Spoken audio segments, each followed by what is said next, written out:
Welcome to the deep dive.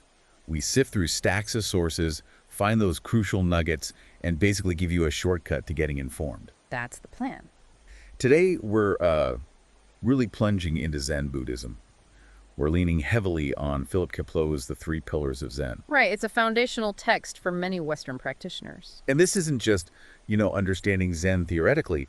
It's about seeing how its core ideas as practices might actually be relevant to your life right now. Absolutely. Kapleau's book, it's not just history or philosophy, it's really framed as a practical guide, a system for body-mind training, the goal being spiritual liberation. Exactly. So that's our mission today. Cut through the abstract stuff, the jargon, and show Zen as, well, a powerful path. One that can potentially free people from fear, anxiety, help them live, and frankly, die with more peace, more dignity. We'll look at how the book works as both an explanation and a kind of hands-on manual. It features some really core texts like Yasutani Roshi's lectures, Basui's sermons. And even some surprisingly modern accounts of Enlightenment experiences, which really brings it home. Okay, let's get into it. Where do we start?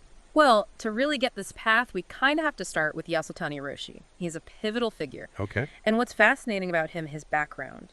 He was Soto sect originally, but he trained really hard in Rinzai monasteries. Ah, so a blend. Exactly. He uniquely combined the best of both, you could say. Made his teaching incredibly thorough, but still somehow very accessible. And he lived it, Simple life, often seen in pretty tattered robes. Wow. And his own teacher, Harada Roshi, he gave some advice on listening that feels, well, really relevant even for us listening now. Oh, what was that? He said, listen with your whole being. Like the lecture is just for you personally. Yeah. And you take full responsibility for understanding it. That's powerful. It really makes you lean in, doesn't it? Taking ownership. It does. And, that brings up something interesting. Zen is all about direct experience, right? But Yasutani Roshi felt that a theoretical understanding was actually pretty crucial for modern students. Why is that?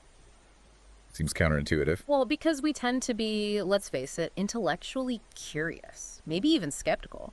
We ask why. He knew we wouldn't just follow instructions blindly. We need to get the reasoning, the why, to really commit to the how. Makes sense. So what's the why behind Zazen, the sitting practice? Where does that come from? It goes right back to the source, to the Buddha Shakyamuni himself. Okay. After all those years of really extreme asceticism, self-denial, he found enlightenment not through punishing the body, but, well, simply by sitting. Just sitting. The story goes, he hit perfect enlightenment the moment he saw the morning star.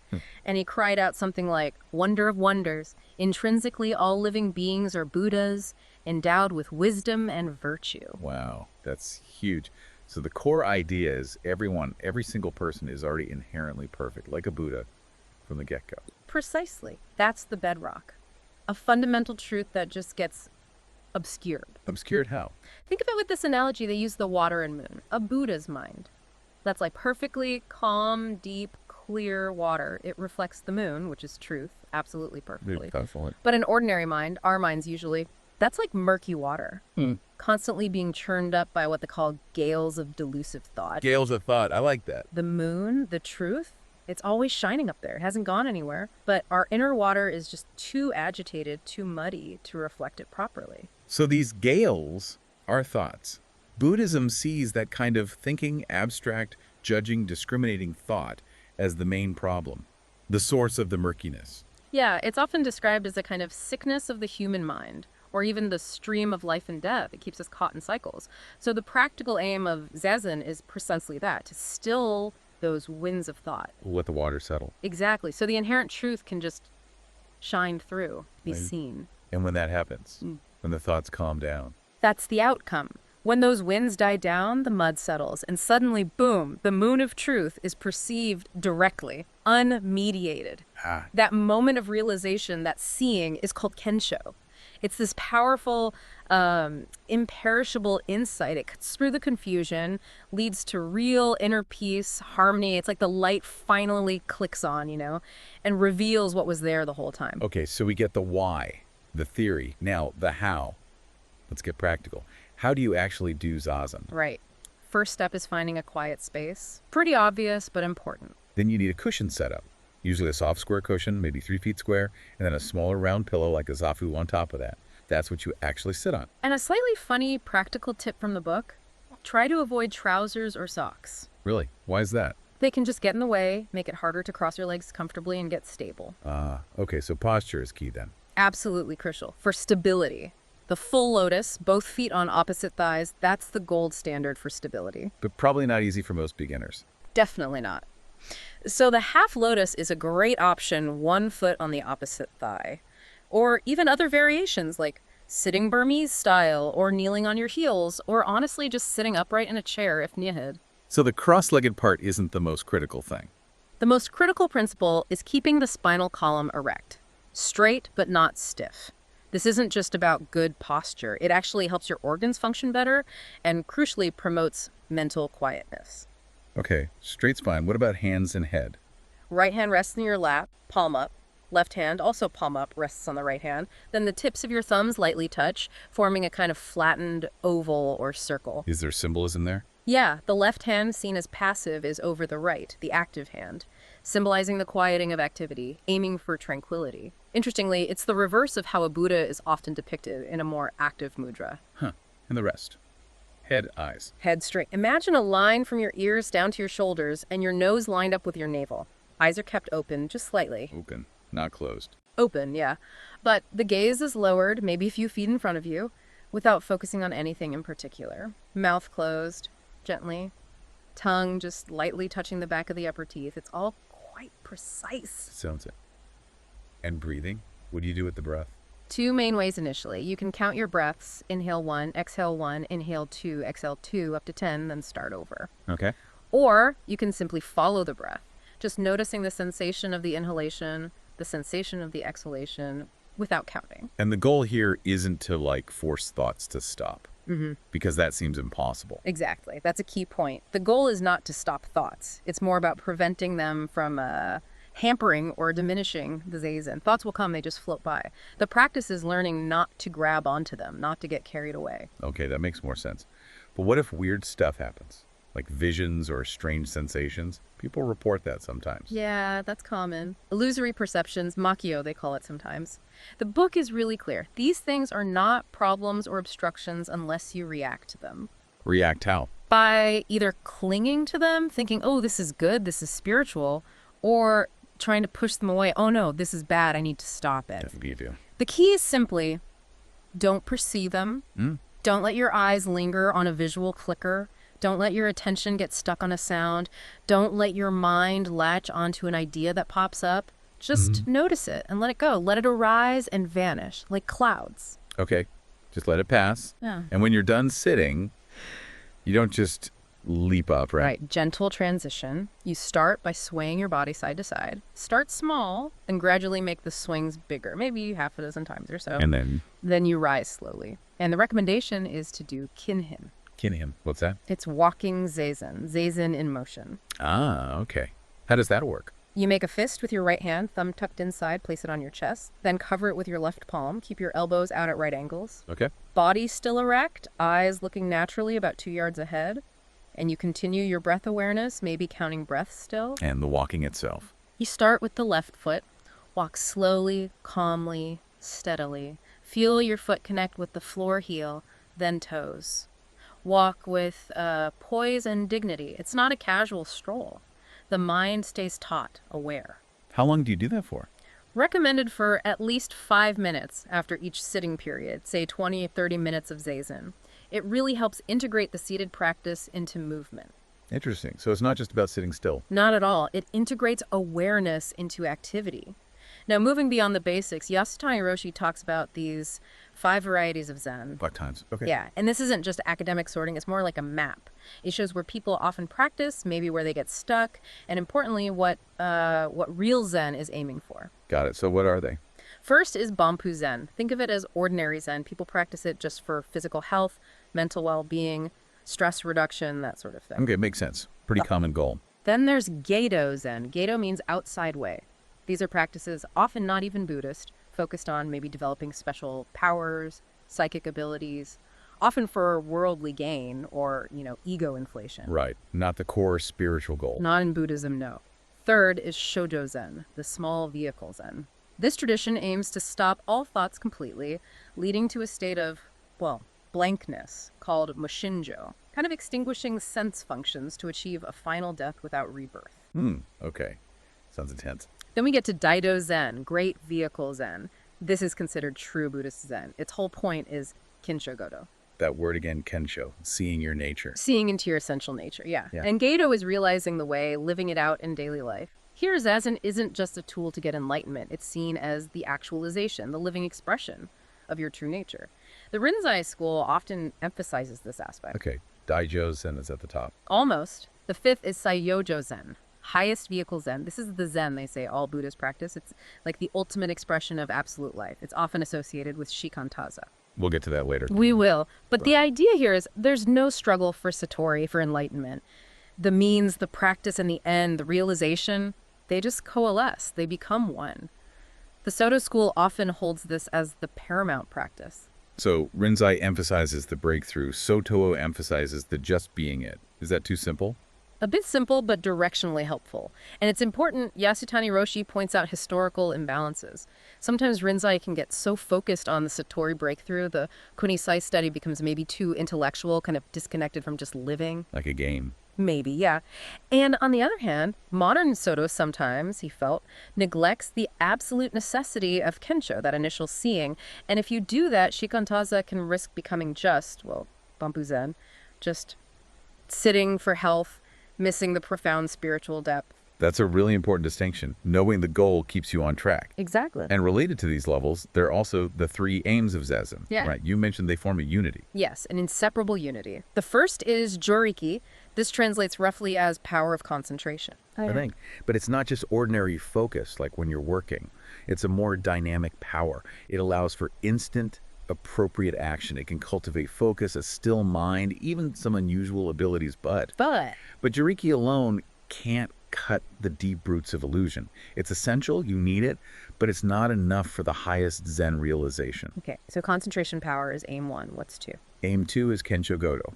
We talked about this at Satori Awakening.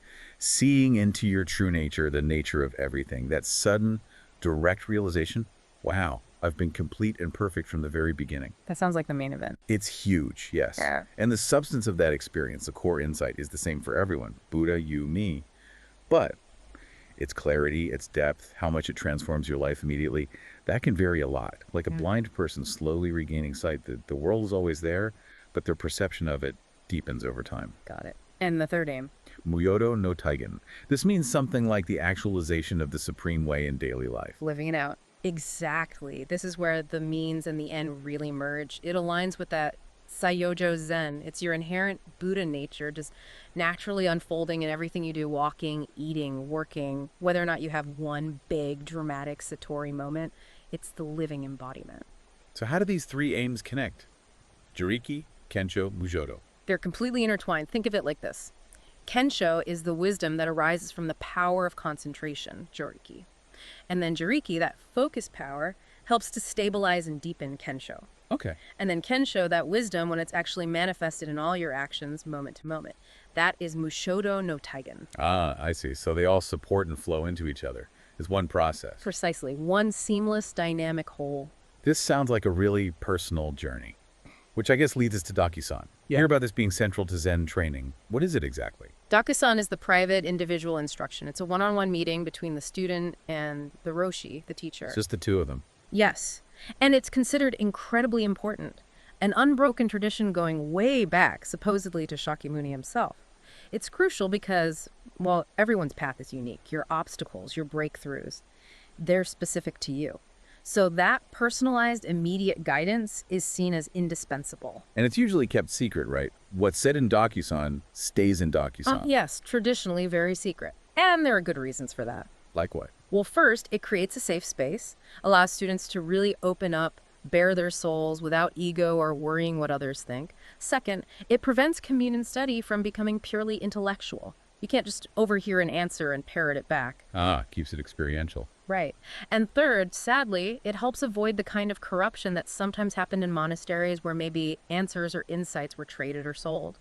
It maintains the integrity of the transmission. So when you go into Dakusan, what can you actually ask about? The focus is strictly on your practice. So questions about, say, physical pain during zazen, or maybe confusing visions or sensations you had, difficulties with posture or breathing, those are appropriate. What's not appropriate? Things like your personal relationship problems, or asking for detailed explanations of Buddhist doctrine, or comparing Zen to other philosophies. Dokusan isn't therapy or a philosophy seminar. It's sharp, focused guidance on your direct practice right now. There's a real seriousness to it then. Oh, absolutely. A great gravity. It's not a casual chat. It's seen as forming a deep karmic link between the teacher and the student. A space where absolute truth, as best as it can be expressed, needs to be spoken and received. And the prostration students do before the Roshi. That symbolizes humility, yes. Yeah. But more deeply, it's an acceptance of the way, the Dharma. It's acknowledging the Roshi not just as a person, but as someone standing in the Buddha's place, representing that lineage of transmission. That sounds like a heavy responsibility for the Roshi. The book describes them having a kind of father-mother role. Exactly. It's a delicate balance. The Roshi might need to be like a strict, demanding father, pushing you, challenging you, cutting through your ego and excuses. Tough love. Definitely. But also, they need the quality of a gentle, compassionate mother, encouraging you, nurturing your aspiration, offering comfort when you stumble. This blend of stern detachment and genuine warmth, it all comes from their own liberated state. It's what helps the student keep going. Okay, now we have to talk about the stick, the Kyosaku. It gets a lot of attention, often negative. Understandably, it looks like corporal punishment to Western eyes. What's the deal with it? Well, first, it's actually Chinese in origin, not Japanese. And perhaps surprisingly, in many traditional settings, students often ask for it. They'll bow and request the stick. Ask for it. Why? It's not meant as punishment. The idea is to use a sharp tap on the shoulder muscles to arouse energy, to cut through drowsiness or mental wandering. It's meant to be a stimulus to intensify your effort, to help break through to enlightenment. They even point to the Buddha's own teachings about needing fierce resolve to subdue the mind. So, a tool for focus, not discipline in the usual sense. That's the intention, yes. A kind of energetic wake-up call. It's fascinating how a Roshi can apparently tell when a student is getting close to a breakthrough, to Satori. How? It's said they develop a very keen intuition. They watch for subtle cues, how a student strikes the bell to request Dakisan, how they walk into the room, the way they make their prostrations, their overall energy and demeanor. It's not just about words, it's reading the whole person. And when someone thinks they've had Satori, how is it confirmed? It can't just be saying, I got it, right? Absolutely not. Verbal understanding means very little here. True Satori has to be demonstrated. It needs to be confirmed by an instant, live response to the Roshi's probing. What does that look like? It shows up as conviction, decisiveness, spontaneity, a kind of thoroughness that shows the understanding isn't just intellectual, it's total. It's an understanding beyond all understanding, as they say. So the Roshi acts as the authenticator. Critically important. It ensures the genuine transmission of Buddhism. Like finding a rough diamond, you need an expert gemologist to confirm it's real. And this is crucial. The book notes that some Soto priests, unfortunately, have wrongly claimed Satori isn't necessary.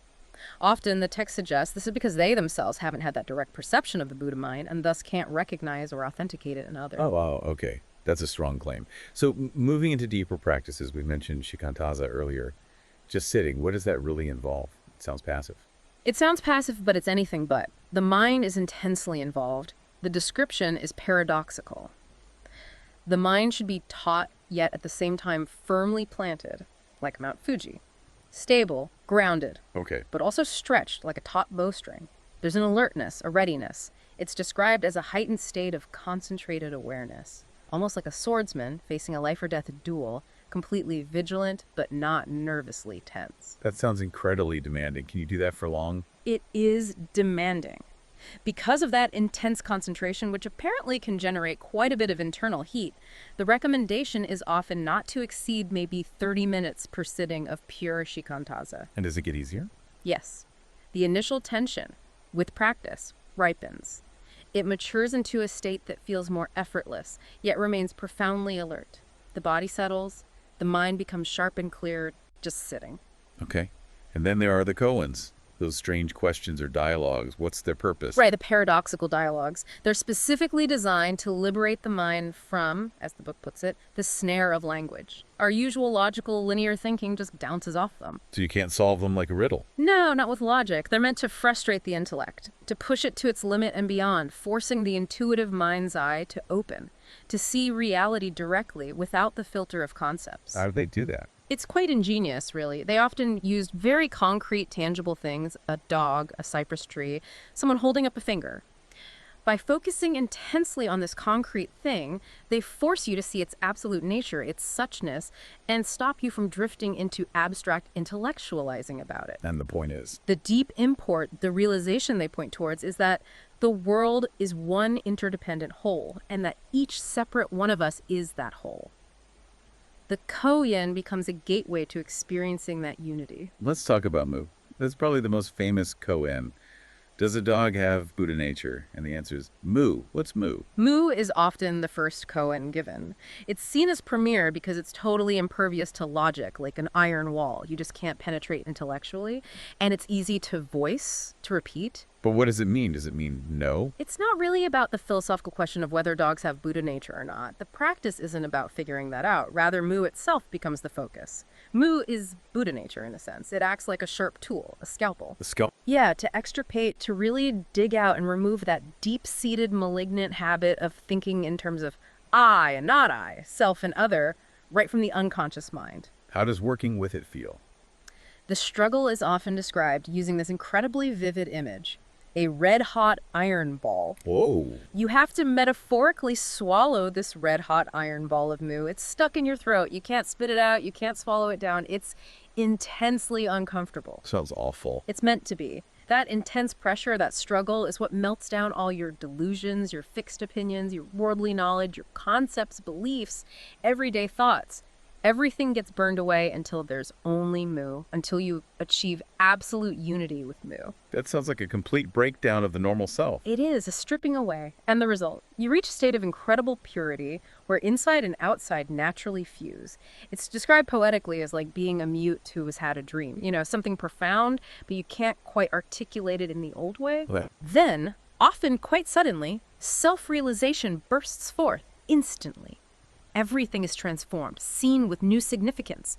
You see the whole world as Buddha nature. A radical shift in perception. Totally radical. It can include what they call a samadhi of innocent delight, a state of just moving through the world with incredible freedom and even rapture. Even mundane things feel miraculous. Even things that seemed like hell or heaven are just seen as they are within that nature. This process, achieving Kensho, it sounds like you find something. But didn't we say it was always there? Exactly. And there's a great parable for this. The parable of Ennyadatta. Okay, tell me. Ennyadatta was this beautiful young woman. One morning, she looked in the mirror and somehow got the crazy idea she'd lost her head. She panicked, ran around frantically searching everywhere for her head. Oh dear. People tried to tell her, your head is right there, but you wouldn't believe them. Finally, someone maybe gave her a whack or forced her to feel her head, and suddenly she realized, oh, here it is. She was ecstatic, overjoyed at finding her head. But then, after the initial ecstasy, that feeling just settled down into a normal, natural state. Of course she has her head. It was always there. Ah, I see the connection. Our Buddha nature is like Ennyadatta's head. Exactly. It's always present. We've never lost it, but we don't perceive it. We're frantically searching outside ourselves. Hearing the teaching, all beings are endowed with Buddha nature, can be like someone telling Ennyadatta her head is there. It sparks the search, or maybe the doubt that fuels the search. And the ecstasy of Kensho. That's like Ennyadatta's joy at finding her head. It's real, it's powerful, but it can be a kind of half-mad state, as the text says, as long as the thought, aha, I have become enlightened, persists. True naturalness comes when that self-congratulation drops away and you just live from that realized nature, like Ennyadatta just living with her head naturally. So it settles into just being. Right.